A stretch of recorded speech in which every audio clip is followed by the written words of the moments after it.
Hello, everybody. Welcome into the first episode of the Peyton Selee Show, a brand new podcast, all things sports here.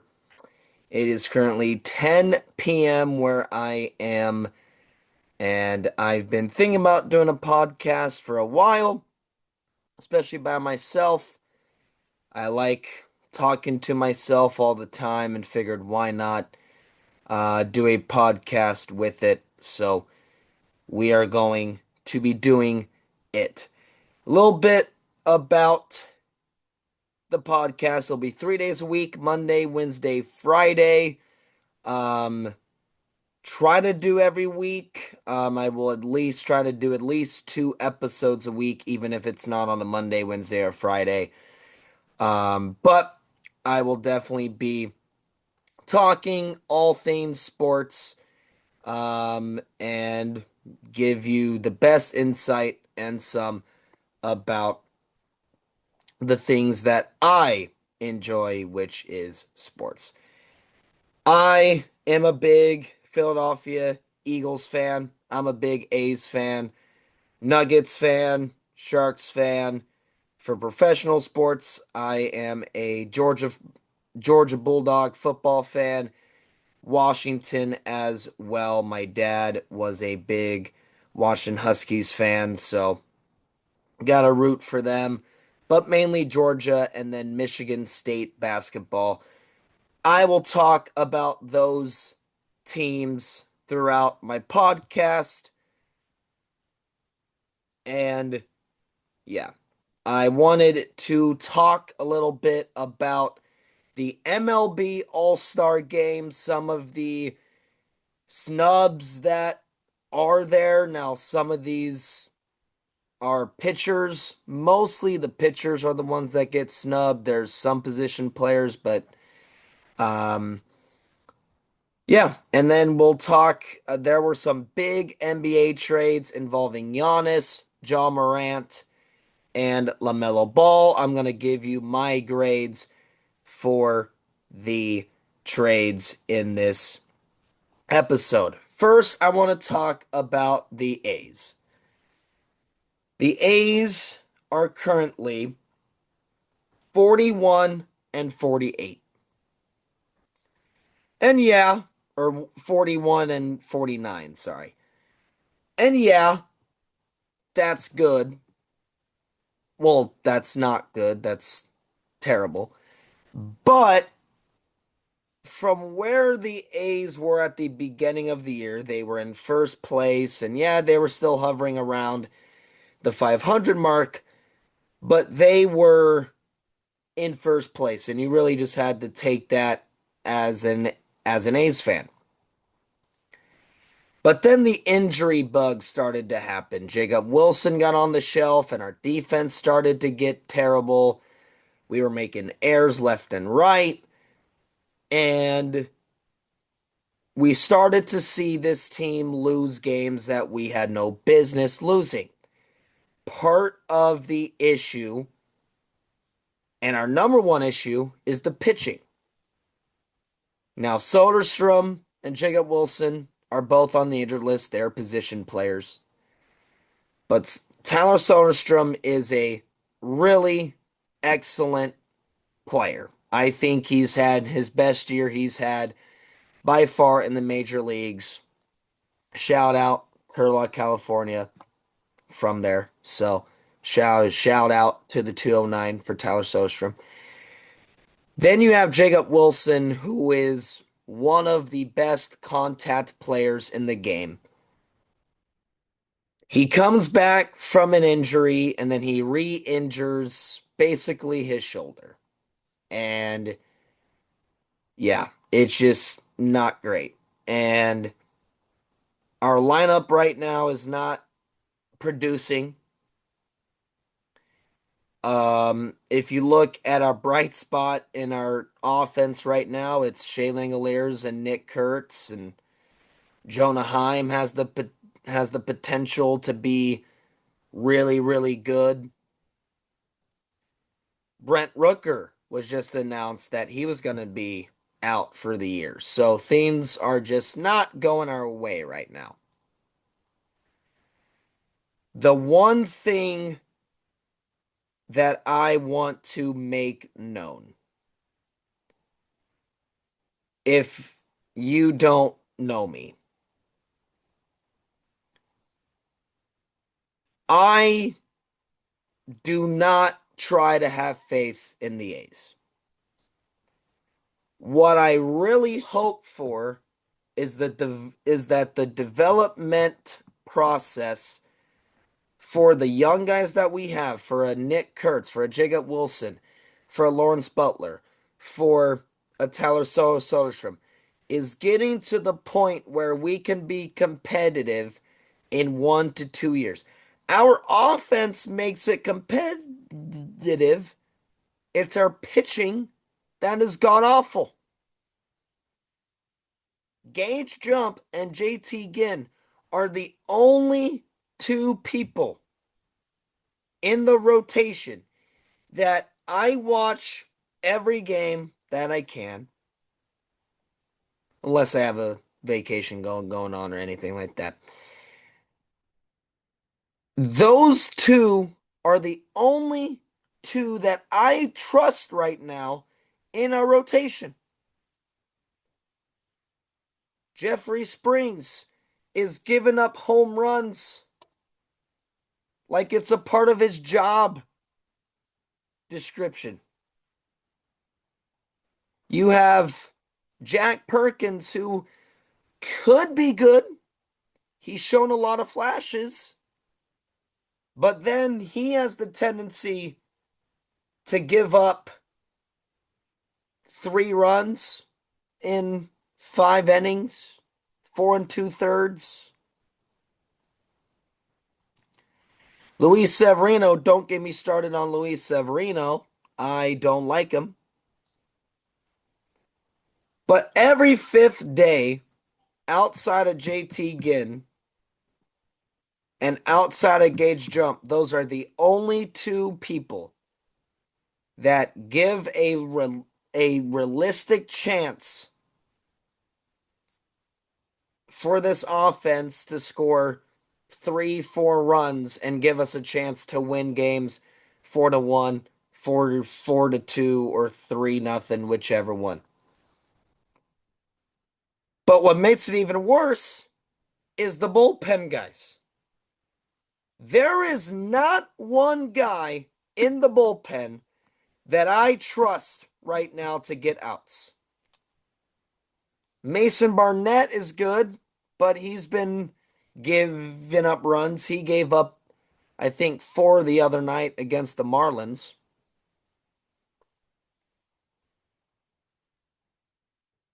Mason Barnett is the only guy that I trust in the bullpen. Elvis Alvarado shows flashes of greatness, then shows flashes of why he really is Elvis Alvarado. Scott Barlow was terrible. Thank God he's no longer on the team. You have Luis Medina, who's a former starter, who they're trying to kind of build into this late inning guy because he can throw 100 miles an hour. Like, yay, whoop-de-doo, but yet he can't pitch more than 2 innings. And, Hogan Harris is a guy that Mark Conce believes in, and I don't see why. He's terrible. Jose Suarez, terrible.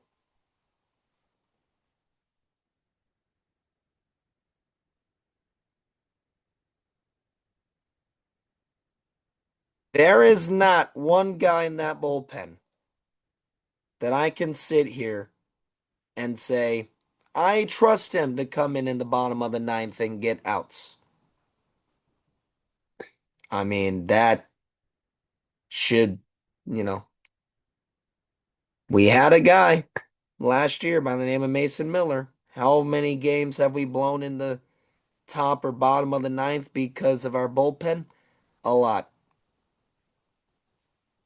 And that could be the difference between the A's winning the division a division that they're still in up for grabs because the American League West is terrible. But again, just if we had a better pitching staff, who knows what this team would do? Because we know what this offense is capable of.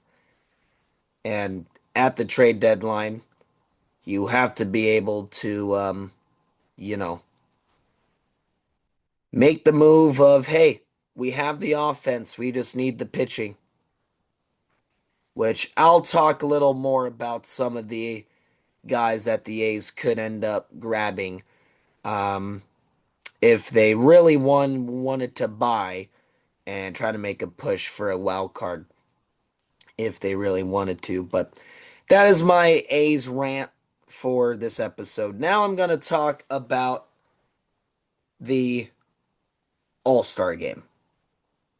There were not a lot of people that I really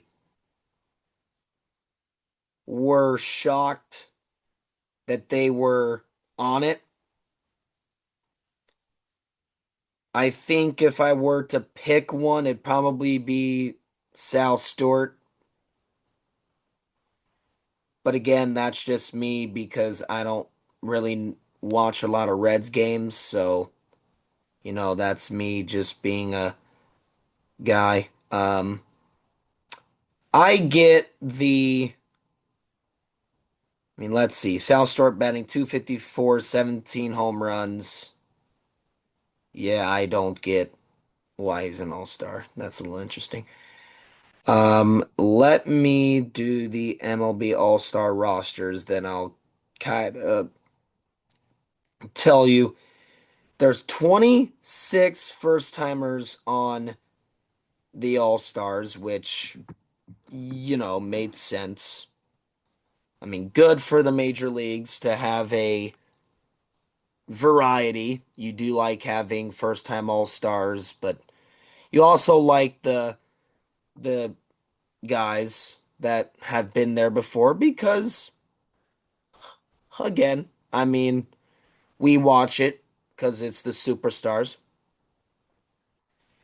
I'm going to start with the starters in the American League. Shea Langoliers deserves it.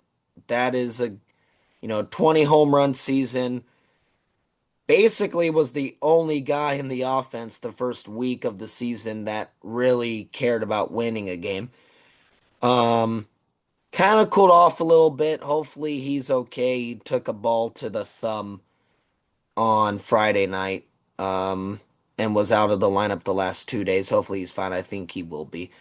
Vlad, he's batting like 270, so I get it.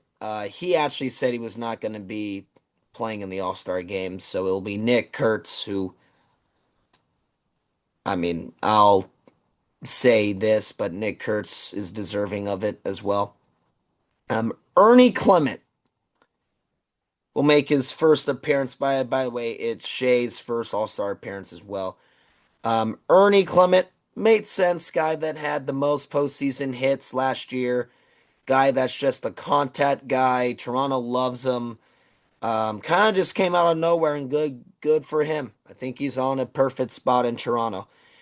Junior Cabanero has hit a home run in I think 11 straight games. I don't know if he hit one today, but he is on a tear. He's probably the reason why the Rays are gonna be a force to be reckoned with. Bobby Witt's always good. It's his third All-Star game. I think the Royals' disappointing season, he's been the bright spot. It's Trout's first All-Star game since I think it was like 2020 or 2019, although he's been out since June 18th, but they say he should play in it, so would be fun if his first game back was um was in the All-Star game. I would have found that funny. Buxton and then Aaron Judge. I don't think Judge is playing because he's hurt. And then Yordan Alvarez, who is killing the ball. National League, Drake Baldwin, he's having a great year. I don't have any problem with that. Freddie Freeman makes his 10th All-Star game. Again, don't have a problem with that. Ozzy, don't really know much about that. Let me check him out real quick. Well, Freddie Freeman is batting 293, so makes sense. Max Muncy's batting 268, but again, he's having a solid year. Says 17 home runs. Yeah, he's pretty good. Ozzy Albies. Check him out real quick. 271. OPS is OPS is 767. Yeah, that's okay. He's deserving of it. CJ Abrams is having himself an amazing year in Washington. He definitely deserves it. Brandon Marsh is having himself a year as well. Plus, you have to have a Philadelphia Philly starting because it's in Philadelphia. Juan Soto, probably the only bright spot the Mets have this year. Andy Pages having a career year, and then Shohei, obviously, having himself a nice year. Um, Pitchers, I don't really see a problem with some of these. I don't think my Michael Wacha deserves to be an all-star just because the Royals are kind of having a terrible year, and I just think Bobby Witt's the only one. But everybody else, I don't really have a problem with. Um, National League, again, I mean, everybody kind of deserves it. I would definitely like the National League pitching staff because, man, Dave Roberts could go with anybody, really. I mean, I think Miz is going to be out for the All-Star game. I think they said that because I think he's starting tomorrow and then he'll probably start again. Um, but yeah, I really don't. I mean, McGonagall and Bazana didn't start the year with the Guardians or the Tigers, and they end up all stars. Like that's pretty cool.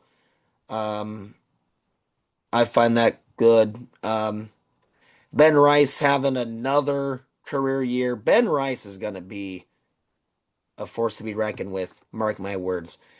And then Miguel Vargas, um, just yeah, fantastic year for a really good White Sox team. Um, and then of course for the now, and then you have Harper, Schwarber, you have Chris Sanchez and all that. Pete Crow Armstrong kind of came out late because he struggled, and then Pete Crow Armstrong's bat kind of came back to life, and then James Wood just he's leading the league in or in extra base hits is James Wood. So, but if we were gonna get snubs, because again, these are all kind of snubs. I look at two Boston Red Sox in Wilson Contreras and Sonny Gray. Now, first off, Sonny Gray is 10-1 with a 2.61 earned run average for a team that is 36 and 48, I think, coming into play today. Pretty good. So, again, and the Red Sox got two All-Stars too, so not like they just got one. Wilson Contreras having a fantastic year as well. He's batting 285, has a 757 OPS, 19 home runs and 56 RBIs. He's kind of revamped his old self ever since going to Boston, which is good for him. I might be biased here. Not going to happen because he's pitching tomorrow and pitching Sunday, so he won't have enough time to pitch. JT Ginn. JT Ginn is top seven in wins and in earned run average. Just saying. And then Davis Martin, who's also having a career year for the White Sox, 9-3 with a 3.08 earned run average. Kind of self-explanatory there. In the National League, now I just picked a couple. There's a lot more that could be on this list, but I didn't want to go all the way in thorough. But for the National League, there's J.J. Weatherholt, who leads all at National League second baseman in wins above replacement, which, if you're a baseball stat nerd, you look at the war of players now and say, oh, he's really good. And J.J. Weatherholt is also, you know, doing pretty good things, getting on base at a really high clip. Kyle Harrison, he's 8-1 with a 2.82 earned run average and 99 strikeouts, and you're telling me he misses the All-Star game? I don't know. And then Zach Wheeler, again, I had to put him on this list because he's a Philadelphia. Granted, he got a late start to the year because he was hurt with a thoracic outlet surgery. Don't know what that is, but 8-1 with a 2.36 earned run average and a .94 whip. And the fact that it's in Philadelphia, come on, really? Like, let's get ahead of ourselves. Now, the pitchers are the ones that will probably end up being where there's going to be a lot more pitchers that are replaced because a lot of them are starting. I saw Paul Skeens is pitching tomorrow, which stings for National League. Yamamoto pitched on Saturday of last week, so he's pitching Friday, means he probably won't pitch. Miz said he wasn't starting. Chris Sanchez started today, meaning he's probably starting Sunday. So a lot of the guys that are snubbed, that are pitchers, more than likely going to be on the all-star roster when it's all said and done. So you'll see more of those than the position players. But again, some position players, you know, um, could opt out late just because a lot of them don't like they find it cool that they're in the All-Star game, but a lot of them take the time to be with their family because it's their only time that they have to be with their family for consecutive days and stuff. So you have to respect that as well. But yeah, the All-Star game is one of my favorite events the whole entire weekend. They moved the baseball draft to the MLB All-Star weekend, which is great because I don't know. I felt like it was stupid to do it while teams were playing because general managers were not paying attention to their teams playing. They were just focused on the drafts. So I find it cool that they do it during All-Star weekend now. That's kind of cool. Um, yeah, and then the home run derby is now better than the slam dunk contest because yeah, but that's a conversation for another day. All right, shifting gears to my final topic before I call it a night. Three major trades happened in the NBA.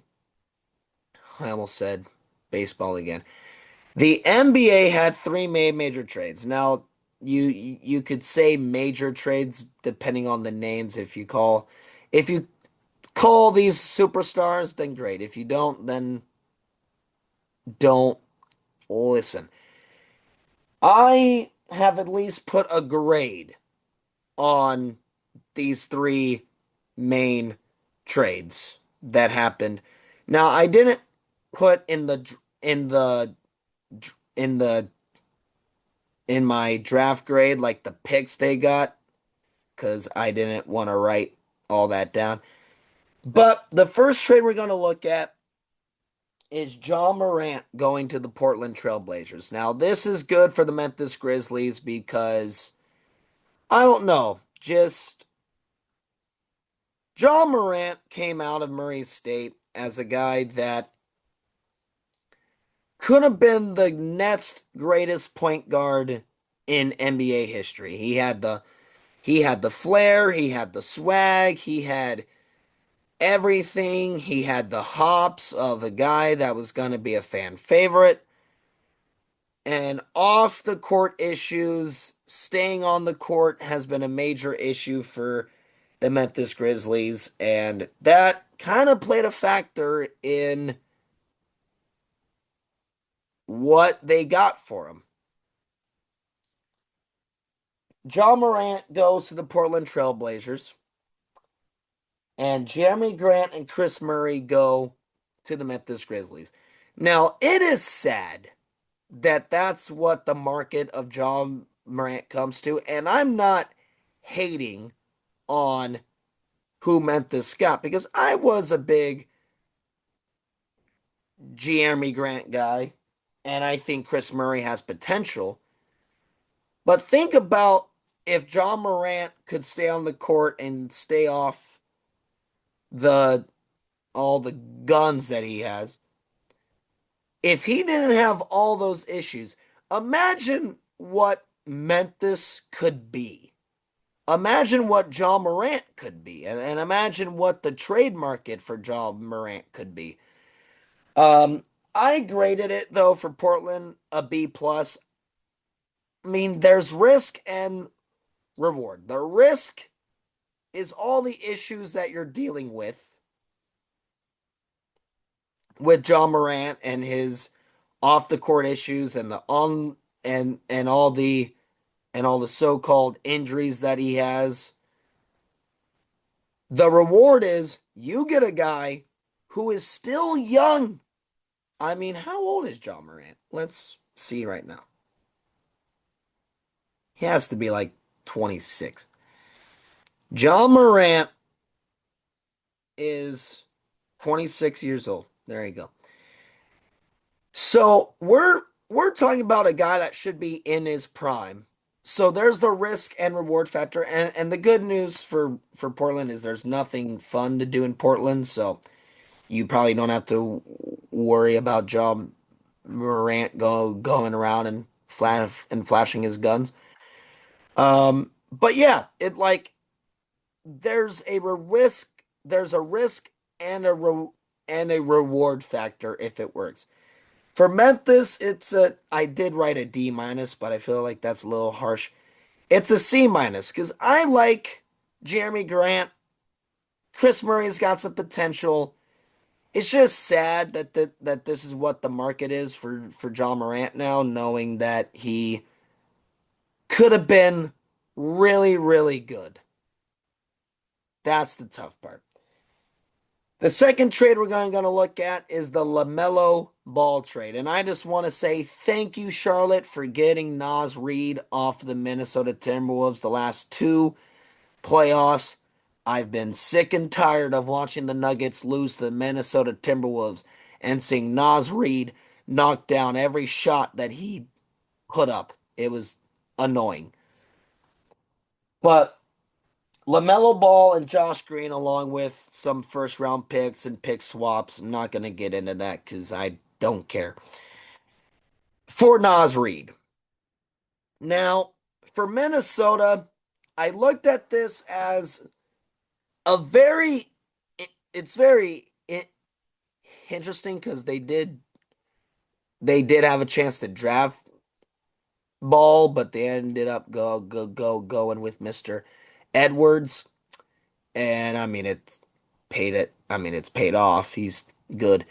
Um, but I don't know. Like it seems like a lot of personality in this backcourt.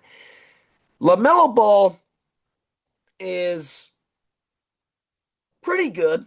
I mean, he just like John Morant can't really stay on the court just because he is injured and Charlotte didn't want to pay him a boatload of money. And if you're only on the court for 40 to 50 games, why would you pay him a lot of money?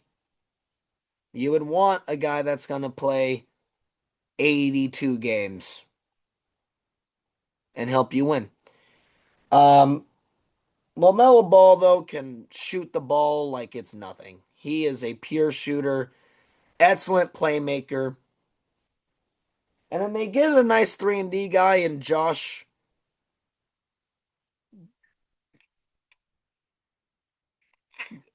Green. And Josh, sorry, my stutter's messing it up. But if you read the trade, you know. LaMelo Ball, it gets a B plus. I think as a player, he's really good. I just don't really know if this backcourt is going to work out. Um, for Charlotte, it's a C minus. I really think it's just strange because of the year they had. Like, I get that they made the play in, but they did win. I know they didn't go on to the playoffs, but they had the best year that they've had in probably a decade. And yeah, I feel like you could have gotten a whole lot more, but thank God that Nas Reed is no longer on the damn Minnesota Timberwolves. So go have fun in Charlotte, Nas. But it's a C minus, but you know. Could be better, but I just again, like I said, I just don't know what the fit is for LaMelo Ball. And last but not least, Giannis Ante Giannis. I'm not even gonna try to pronounce his last name. Ante Antetokounmpo. I think I can also spell it too, but I'm not gonna do that. And Bobby Portis to the Miami Heat. I think my writing said Minnesota. To Milwaukee is Tyler Hero, Kasparis Yakayonis. Butchered that. Sorry. Jaime Jaquez and Kaleo Ware. Now for the Milwaukee Bucks, I'm just gonna start with them. It's an A minus. I like Jaime Jaquez. I liked him in college, even though he went to no UCLA. Don't like them, but he was pretty good. Jaime Jaquez, good, young, talented, had a lot of experience in college, playing I think 5 years. Solid 3-and-D guy. Kaleo Ware, nice backup center. Nice young center. Still needs to prove himself and develop. Tyler Hero, we know what he can do. He's a good playmaker. He can shoot the ball.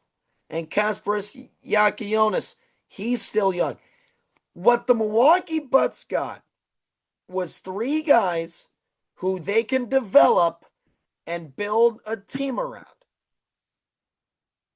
For a guy like Giannis, and if you're a Heat fan, you probably don't like to see Kaleo Ware go because who's going to play those minutes behind Bam? You probably didn't like to see Jaime Jaquez go because of the bench shooting. You probably didn't like to see Tyler go because you know what he can do. It's an A minus for me. I mean, yeah, they got probably the best haul that they could have gotten for him. And I know Jaylen Brown could have been probably a really good haul, but I think if you're the Milwaukee Bucks, you are in a chapter now where you gotta be young. You gotta be youthful. You gotta build for the future. You're in the Eastern Conference. You could win 35 games and still make the play-in tournament with Tyler Hero. You can do that. Now I don't know who else is on the Milwaukee Bucks outside of Giannis, so that will be a little bit of a challenge. But you're in the Eastern Conference. You have guys that you can develop. They had a great draft, too, by the way. Braden Burries and Nate Hayman can come off the bench, give you some shooting. For the Miami Heat, it's a B minus. Giannis is not as good as he used to be, obviously. Think he's like 32 or something. Like that. Let's prove it up right now. Again. I got I got Jaw right, so let's see. 32. He's 31. Oh, shoot. Um Gian Giannis again though. Like Giannis is good. You know what you're getting defensively. He's long, he's lengthy, he's improved as a shooter. He's gonna be this Miami team is gonna be really good defensively because Bam's a good defender. Giannis is just so long that no, he will steal the ball. Andrew Wiggins is really good at defense. Davion Mitchell is a nice young defender. And you're coached by Spoelstra. The Miami Heat made this move where they wanted to stay relevant in the Eastern Conference, and they thought with the team that they had that they couldn't do it. So they go out, they get Giannis, and they are basically now saying, we want to stay relevant and we want to, you know, we want to get the best few years out of Giannis we possibly can before he retires. And like I said with the Milwaukee Bucks, you're in the Eastern Conference. All you need is that. I totally forgot that the Jaylen Brown trade happened. So we're going to do that real quick. To make things simpler, the 76ers got an A plus. The fact that they got Jaylen Brown, Joel Embiid, Tyrese Maxey, VJ Edgecombe, it's not fair. It's not fair, but thank you, Boston. And for the Celtics, it's an F, bro. Paul George is not as good as he is. He is past his prime. He's past prime P. Yeah, you got the draft picks, but they're not gonna give you anything. Good for Jaylen Brown. Good for Good for Jaylen Brown. I feel like I'm saying his name wrong, but it's right. I don't know. Yeah. They like eh, you traded him to the team that you lost to in the playoffs. It's not even like you traded him to a Western Conference team. You traded him to a rival team. I don't know if that was the best offer you could get. Kind of sad. The Boston Celtics did not may make it clear that they were shopping Jaylen Brown. Maybe that's what hurt him. They didn't make it public that they were actively shopping Jaylen Brown. They were on the fence about it. Then they made the move. Did they take the only offer that they had? Or did they really you, or did they just or did they just not have any good enough offers? And I mean, money wise, Paul George had to be in the deal because Jaylen Brown just got paid and Paul George is getting paid a lot of money. So, but That was the worst trade of them all. So there you go. All right. Well, that will do it for the first episode of the Peyton Selee Show. Thank you so much for listening. This should be up on YouTube at some point tomorrow, which will be Tuesday. I will record on Wednesday. Then that should be up on Thursday. And then I will record on Friday. And that will probably be up either Friday night or Saturday. And then I'm going back home. I'm going to the drag races in Sonoma. If you haven't watched those, please do. They're super fun to watch. Um, yeah. So thank you so much for listening. Hope you all had a great 4th of July. Happy birthday to this great country. Happy 250. And I will see you guys in the next episode. Peace.